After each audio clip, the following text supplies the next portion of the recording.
95 ফেলি কত ওঠো তাদের বলি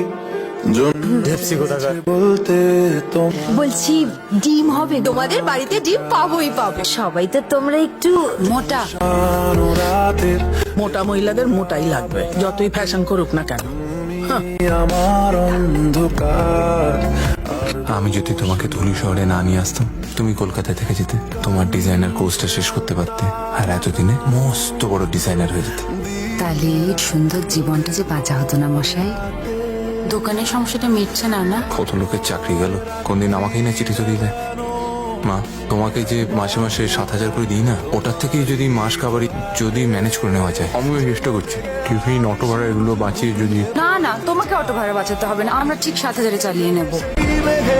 যাই বেড়াতে যাই দেখি সোজা হয়ে দাঁড়া, একদম ঠিক আছে। মা দেখো রংটা ভালো না?